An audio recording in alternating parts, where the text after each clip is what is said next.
Three top executives from big tech are back in the hot seat on Capitol Hill.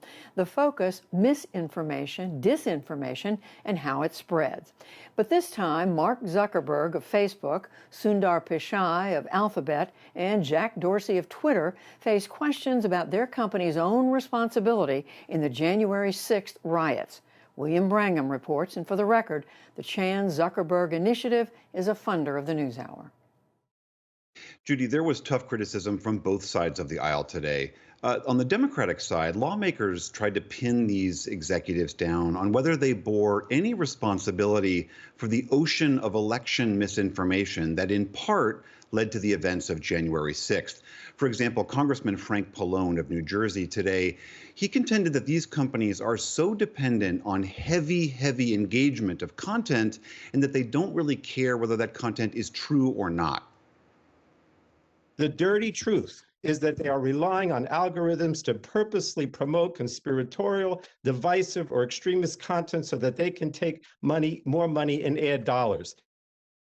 Republicans, there wasn't all about misinformation today. Republicans, for their part, were largely critical of what they argue is silencing and censorship on these platforms. Representative Cathy McMorris Rodgers of Washington State today said that these platforms also pose a major risk for children. Do you know what convinced me big tech is a destructive force?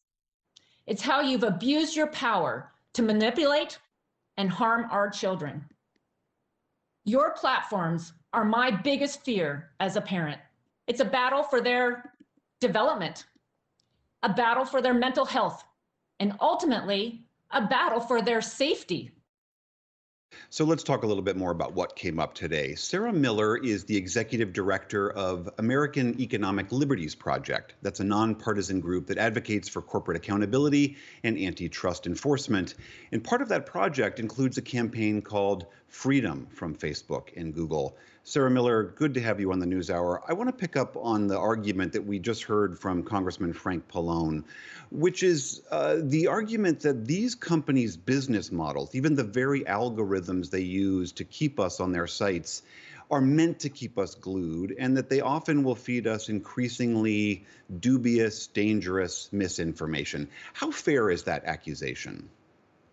It's exactly right. And I think it's really refreshing to see members of Congress focus on the underlying financial incentives that are driving the misinformation and disinformation and toxic content that are flooding kind of our online communications ecosystem. So we're beginning to focus in on the right problem, the money and the advertising dollars that are driving this toxic content and creating this polarization and kind of anti-democratic, anti-social content that is having real-world effects on our society and on people's lives.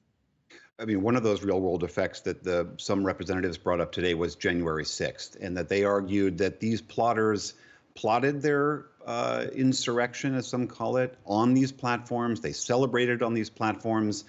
The tech CEOs said, look, when you go to assign responsibility, the plotters themselves bear more responsibility than us, the place where that plot was hatched and discussed. What do you make of that argument?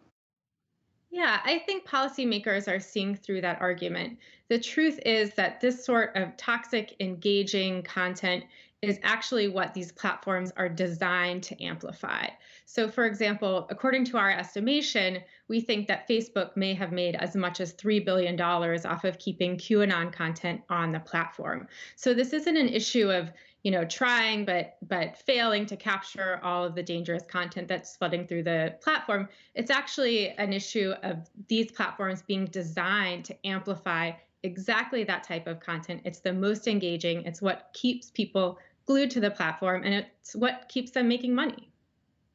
One of the things that we know that has been keeping people glued to these platforms is misinformation about the pandemic and this virus. I want to play a little bit of sound that came up today. So it was tussling between Facebook CEO Mark Zuckerberg and Representative Mike Doyle of Pennsylvania. And Doyle was arguing that there's like a dozen or so sites on Facebook that are the overwhelming majority of misinformation about COVID-19. And he took Zuckerberg to task for that. Let's listen to this.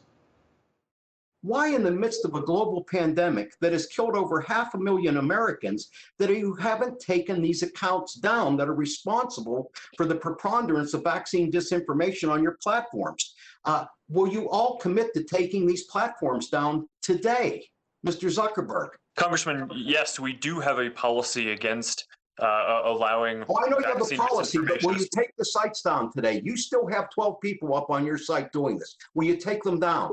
Congressman, I would need to look at and have our team look at the exact examples to make sure Look they at it violate today the policies. and but we get have a back to policy in us place tomorrow for this. because those still exist. We found them as early as last night. This is what a lot of the hearing was today of these accusations and then the CEOs trying to rebut it. In his defense, Mark Zuckerberg has repeatedly said that Facebook has taken down 1 billion, that's billion with a B, Facebook posts and pages that do have this disinformation on it about the pandemic. Do you think that these platforms are doing enough? No, I think the point is that they are so huge. And then this gets into the question of their monopoly power and their reach over our communications infrastructure, that even if their financial incentives weren't pushing them to amplify this type of content, there is simply no way that they could have safe platforms that didn't promote dangerous, engaging content like this. So I think one of the things that's important to understand, and I think that policymakers are moving in this direction, is that it's actually their responsibility to regulate these platforms, ideally to break up these platforms so that they're more manageable, both internally for themselves as well as for policymakers to keep track of, so that these sorts of incentives are no longer at play. And that's something that we've done in other industries. There's a track record for that. And we hope to see Congress taking responsibility, in fact, for the way that Facebook has been able to grow into a really kind of dangerous and socially destructive entity within our online communications ecosystem. We certainly heard a lot of congressmen making rumblings about some kind of legislative action to come. Sarah Miller, thank you very much for being here. Thank you.